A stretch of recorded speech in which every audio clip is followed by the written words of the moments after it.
Hello, hello, hello. Welcome for another episode of Market Leader Live. Hey, it's your host with the most, your main man, Darren M. Palmer.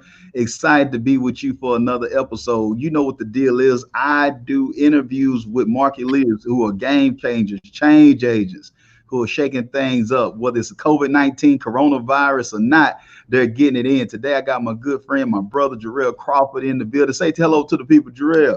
Hello, everyone. I hope everybody doing well out there and being safe. Awesome, awesome. If you don't mind, Mr. Crawford, share with the people a little bit, familiarize them. You are a two-time author. If you don't mind, could you share with them the name of your book, your books, and then we'll move forward with the interview.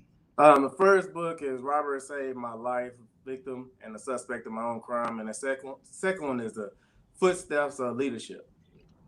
Okay, awesome, man. Thank you so much, man, for sharing that with us. And Gerrell, just share what we're going to go a little bit deeper because you have an amazing story. And when we look at being a market leader, um, you know, some take the corporate path, some take it by going through an Ivy League school or whatnot. But the unique thing that I love about your story is that you didn't allow for your past to determine your destiny. And so, if you don't mind, for those who might hadn't had a chance, make sure you go get the book. We're gonna make sure that we share information how you can purchase that book. But at the same time, if you can just give them somewhat of an idea of how you went from a menace to society to an asset to society. Oh, man, to make that long story short, 'cause that can take a little minute. But, I was a young man trying to make it in the world. And unfortunately, I didn't grow up in the best part of Dallas. I mainly grew up in Pleasant Grove, but I started off in South Dallas and Oak Cliff. And at that time, in those ages, you had to be a product of your environment. So in order to survive, you had to adapt into the nature that you was living in. So trying to get my education, because my parents make sure they instilled that I always received my education. But as I got a little older, I started thinking on my own, decided that I can be my own man. And that's when I went down the criminal path. That criminal path ended up leaving me into basically nowhere because I thought I was being successful and doing everything that I like and getting everybody in my corner, dapping me up and saying hello and wanting to hang out with me. But that wasn't a lifestyle that was intended for me from God, for one, but it wasn't a lifestyle that I wanted to live myself. So going through all those troubles and time and end up going to jail multiple times, catching felony cases and misdemeanor cases and everything else, pretty much everyone gave up on me. But that little spark inside of me with my heart and my desire to make sure that I was going to be successful and also want to be a better father and be a better provider for my children, I went out there trying to overturn my life. And at that point, back in 2011, when I stopped going to jail multiple times, I ended up becoming a police officer. And that journey led me to a very successful journey, which also came to another downfall because it wasn't my success, but it led me to end up being a two-time author. Awesome, awesome. Thank you for that. Now, I just want to just pull and extract from what Mr. Crawford is sharing with us on the importance of moving forward, using what you have, and how you can change your situation by changing your mind, changing your surroundings. So, some of you, it might not have been growing up in Pleasant Grove or whatnot. For those who don't know, PG, being in PG or whatnot, or South Dallas or whatnot, Right, right, without right. without you thinking that you have to go that route or where you grew up or the hood or whatever the situation may be. Your situation might be where you know you were might have been molested or raped growing up early. That might have been a situation. Different cultures, what I'm saying, you might have fell victim to a poverty mindset early. Right. You might didn't have to deal with anything for as abuse, but you had a poverty mindset. You might have had a situation where someone was just talking down to you and giving you a low self-esteem. So all your life you have fallen into different relationships, you have run into different things as far as when it comes to friendships and connecting with people because you got a negative thought process about yourself, or you feel like that others are being vindictive or whatnot or conniving because that's what you experienced early on. So as The good old song philosopher out of UGK once said, Pimp C, everybody got a thing. And so regardless of whatever that thing is for you, you have to make sure that you understand that you don't have to allow for that to define you. Let me go a little bit deeper. Mm-hmm. Some might think to themselves, well, we just big boned it in my family. Right, So right. that gives me a reason not to be healthy. I'm not trying to say you need to be a stick. I'm not trying to say that you need to be a size 0, but at the same time, you taking good care of your health so you're not having high blood pressure or stroking out or passing away and leaving your kids and grandkids hurt because all you had to do was just put the extra pork chop down. You know, that's something that's serious. But if you don't have the right mindset, then if you'll keep doing these same things, these habitual things or whatnot, which end up being generational curses. So, Mr. Crawford, I want Absolutely. you to share a little bit with us too, as well, man, if you don't mind. What Give us a little insight to your mindset because you've been able to get back up, and that's something that I see that's really missing in society today, especially during this COVID-19 situation. We don't have to just be about that, but you have been able to reinvent yourself and you've been able to pick yourself up regardless of what the situation was. Could you kind of take us through your mindset of some of the things that you do to allow for you to be able to pivot and get back up, even though you might have to switch and go to something else? Absolutely. Well, first thing, you always have to humble yourself. You always got to stay prayed up. You always got to make sure you put God first. If you don't do that, you won't be successful. Secondly, you can't depend on anybody else to lift you up. And I know we always want that one incredible coach and give this person accolade and say, hey, you took me to the next level. Everybody can't be Phil Jackson like you, Mr. Palmer, but you know what? You got to be Phil Jackson to yourself. So with that, I had to be my own inspiration, because even if you have people in your corner that's backing you up and pushing you to different levels and trying to get you back on your feet, such as my parents did it, my brothers did it. I had some cousins that tried to push me. But if I'm not accepting them to motivate me, it means absolutely nothing. So we decide who we want to decide to put in our corner to push us to the next level. But if that person is not the person that you want, it means nothing. So I had to be that own person because you can't motivate anybody to do anything besides yourself. So I had to have that will and that heart and that desire to go ahead and continue moving forward and make sure that I don't let anything and any of my mistakes hinder me or stop my blessings or try to hold my children back for their future. I love that. I love that. For those who are believers, you'll understand that, like David did. He was able to encourage himself right now. When I wish we had a praying church right now, but at the same time, what Mr. Crawford is sharing with us is that understanding of that you got to do it yourself. For those in professional or personal development, if you listen to, I was just listening to it this morning while I was working out. As a Man Thinking by James Allen or whatnot. Same concept. Same concept. That concept is that you can't make somebody win Nope. no matter how hard you try. Just going along with Mr. Crawford sharing over 100 years ago, James Allen shared the same thing. If you are pushing and trying to make somebody have something or want something, as we say in Texas, you can lead a horse to the water, but you can't make them drink. And so that's the thing that you got to make sure that you understand for is your life. People have to want. Sometimes you have to get sick and tired of being sick and tired. Yep. Come on now. That's something that I want to go. Kim say, come on, that's right, Kim. Yeah. Like, We saying, have church over here. that's it. You got to get sick and tired of being sick and tired. How long are you gonna keep putting yourself in harm's way? How long are you gonna keep putting your family in harm's way for you to finally come to a conclusion, to have a prodigal moment where you come to yourself and realize, like, man, I got to change some things in my life. My mama can't want it more than I want it. My grandparents, my father, whoever it may be, can't want it as more than I want it. I have to make sure that I put the necessary work in, that I invest. Now, I'm going to share something with you, Mr. Crawford, just going with what you brought up. The one thing that we got to keep in mind is this. My mom used to say this. Now, if you go get it yourself, you're going to appreciate it more. Absolutely. It's amazing how that works. If you buy the car yourself, you appreciate it more. You cleaned up, you treating it better. If you have to buy the shoes yourself, it's amazing how long the shoes last, or what you're able to do with the shoes, or what you don't pay for a pair of shoes because you had to invest in it. So I think what Mr. Crawford is sharing with us is that regardless who you are, if you're not willing to make the necessary sacrifices, whether it's COVID-19, for those who were doing the Great Depression, if you're still alive out there, saying for those who was in Y2K or whatnot, or the subprime mortgage debacle that happened, regardless of what the situation is for you, you can reinvent yourself and you can get up and do something different. Now let's go. I want people to understand a little bit more too. What about you far as speaking? What share with us some of the things that you do? I know, do you just do teens? Do you do what share with us a little bit as far as your speaking business as well, some of the groups or demographics that you speak to?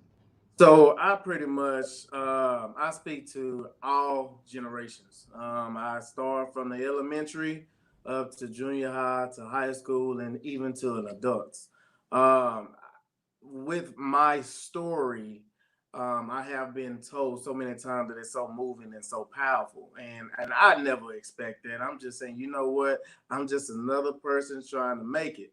But at the end of the day, I do have a powerful story. So I mainly try to focus on the youth because that's where my troubling past started.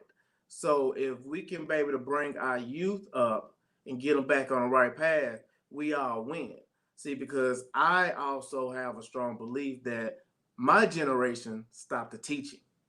See, the generations before us, they teach us. Back in the day, you can go out on the street, you mess up, somebody see you messing up. Anybody can distance you back then. But in my time of growing up, everything started changing. Prayer started coming out of school. You had discipline coming out of school. You had teachers and administrators afraid to even talk to the kids because parents come up there acting fool, or they just didn't want to deal with the parents. So time started changing. So therefore, we changed and we wasn't giving back to the youth that's under us. If we can go back to those days, I think we'll be a lot better off. I love that, man. You're right. You got it where, even some of the educators out there, they feel like that they kind of held at gunpoint, so to speak. That's just, an example, because they feel like that the superiors, the administration don't support them. Then when it's in the classroom, they're dealing with the issues of with the kids. But then at the same time, if they do something that they think they need to do, they're dealing with the parents too. So it's Right, right, why should I even say anything? Because if the parent come complaining, that's a strike against me. Administration is not going to back me up when this exactly. does on this. So I'm out here fending for myself. So that's why I feel that some educators, not all, but some educators have checked out and just like, I'm just waiting on this pension. I'm just waiting to Right, retire. I'm just trying to get through, till I, pop a couple pills, drink some wine at night, and get this nightmare over with until it's time for me to retire. right, So you see that. I even with me subbing and volunteering in schools, you can see those who have been worn down because, right, like you said, they just see that it's like it's not a way in. But you see those two are energetic, and and still got those bright eyes on that. It can be a difference made or right. whatnot. But you are right, Mr. Crawford. I love that you're sharing that. And so for those who are listening to this, when you look at Market Leader Live, part of Market Leader Live is for you to be able to see, okay, success leaves clues. Or let's just put it this way, as Mr. Crawford, one of his new books, he's a co-author of, the footprint of success. Those are the things that you want to look at. What your pain is your product. How can you Right. utilize what you've been through to help encourage, uplift, and empower and inspire others as well to make sure that they go to another level as well? It's also beneficial for you because to be ahead as a teacher, you got to stay one chapter ahead. So you at least got to do your due diligence and stay moving forward, continuously be a learner, continue to give. And like Mr. Crawford said, that will allow for you to be able to go where you're designed to go in your life as well. Before we get out of here, Mr. Crawford, I want to be respectful of your time, and I want to thank you again for taking time out to pour into us. You do have an amazing story. It's so much stuff that you got in the pipeline. We will have you back on to be able to Absolutely. share. But for that, somebody out there who's thinking about giving up or thinking that it's over for them because they've been hit with a hard time, and they might have been the one who made that decision, whether it's them going through a divorce, or them just first getting out of jail or whatever, or somebody's dealing with a loss of a job, or they find themselves saying, you know what, I need to do something different. What can you say to that person out there right now who's thinking about giving up or don't know if it's light at the end of the tunnel? Well, the one thing that I can say is that you touch bases is that I have experienced all those. I lost my job with my first full-time police job. I was loving that. I also had lost my fiance. That was a big damper on me as well. Then, I just gave up on myself. But one thing that I can say is that regardless of whatever you go through, you have to reflect on all the people that surround you.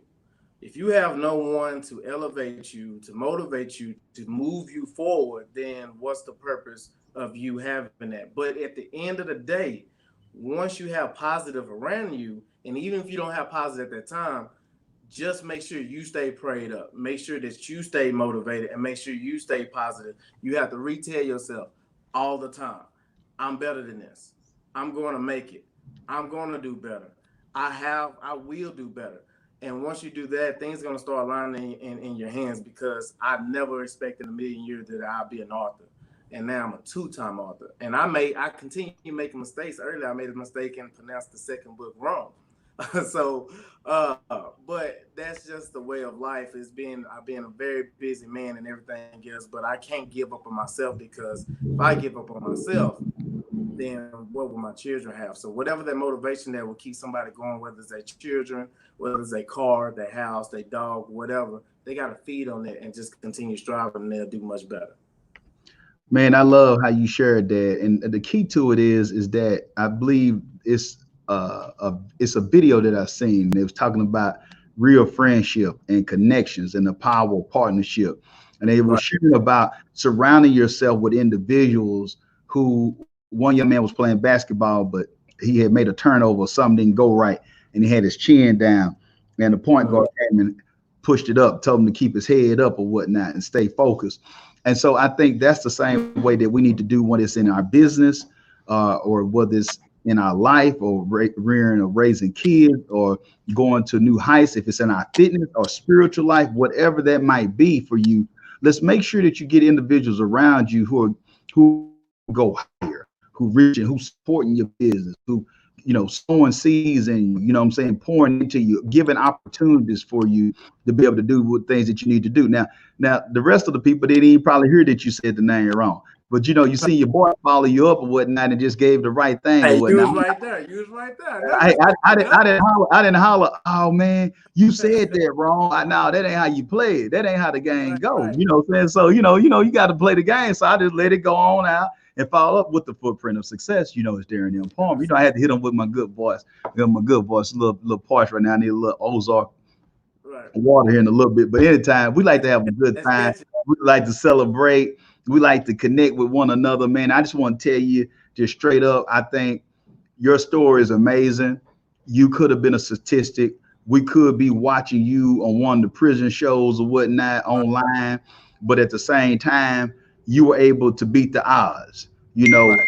Growing up, coming from where you come from, even where I come from, it was a blessing to even hit 21, and for you to be able to do the things that you're a terrific father. What I'm saying, so many things. You're a child of God, man. You're just doing amazing things. You're a business owner. You got a nonprofit. It's just so many things. You're not allowing what you don't have to keep you from using what you do have. And so I know most of society won't share that with you, but King, just keep doing what you're doing, man. It's more in Thank store for you. And like I said, I feel privileged and honored to be able to work with you on those projects, but also I feel honored to be able to call you a true friend. And like I said, we need more people like you, man. They don't build them like you no more, man. But hopefully with the teaching that you're giving and how you sharing and doing these keynotes and workshops, that we can know that there's going to be more in the future to look forward to you. by Absolutely. people like you making a difference, man. So kudos to you, man. Thank you. Yeah, no. One thing that I do want to leave with people before we get off and close this is that my one of my best quotes that I always like to listen to. It comes from the movie Deadpool 2, when he ended up losing his woman and everything else, and the blind lady ended up saying, "You know what? I know it hurts. I know the pain hurts, and you feel like dying." and you probably did die a little. But guess what? If you didn't die, you won't live. So if Mm. you can get past that pain and that heartache and everything else, then you will start living. And that pain that you experience won't even exist. You won't even think about twice about it. So, and that's what truly kept me going, because when one door open, one door closes, multiple open. So don't limit yourself by weeping over something that you're not going to pay attention to after 30 days go by and you start looking at your blessings fall into your lap. I love that, man. Anyway, do you know where they can go buy the book, man? The first book, man. You can tell them where to go. Yeah, absolutely. You can go to www.roberysavemylife.com, where you can go purchase the book. And like you can go to Amazon and everything else, but I highly recommend that you go to my website. You will get a personally autographed book from me, and it's going to be a little bit cheaper as well. Okay, I'm making sure that I put that in the show notes, roberysavemylife.com. I got that information up. Thank you. But if somebody can't get to it, we'll make sure that we show it as it's rebroadcast. And so, more importantly, man, y'all reach out to my guy, whether you got a nonprofit, whether you need someone to come in and speak. If his educators on right now, hey, this guy's Dave Brand, man, reach out to him, Gerrell Crawford. That's his name. And for those who don't know, when we get out of here real quick, I had it up earlier or whatnot. Let me pull that up one more time. Okay, I'm gonna put it up one more time for y'all. Well, y'all didn't know my name is Darren M. Palmer. Y'all see the chief book officer, but what he was referencing to, because I know somebody gonna say, "Man, what was he talking about?" Whatnot. They call me the Black Phil Jackson. The Right, Black right, Phil right. Jackson. You know what I'm saying? So what the thing is we're gonna win the game. We're gonna win the championship out there. So that's the thing they do. So that's what he's referencing to. So I know some people be like, Phil Jackson, what he Right. talking about? You know what I'm saying? So that's what we do. We're not doing consulting or whatnot. But thank you, Gerrell, man, for your time, man. God bless you, brother. Nothing but love. Y'all reach out, follow Gerrell, connect with him on social media. Any Yes, social sir. media handles? What is it? Author Gerrell? What's your own ID? Instagram, you can go to Arthur Gerrell. Facebook, you can pull me up by my name, Gerrell Crawford. There is two profiles. Ignore one of them that don't look appropriate. So, but look at the one with me in my suit, and you can follow me there. And you can follow me. Once you follow me, you can check all the events that I will be hosting and everything else that I have coming along. And if you would like to participate in anything that I am hosting, giving back in charity, you can always reach out to me and we can make sure we can plug you in. Okay, that'll work. That'll work. For those who tuned in, we appreciate you for taking time out your busy schedule for another episode of Market Leader Live. Until next time, if you won't change, be the change. Be blessed and be great. Yes, amen.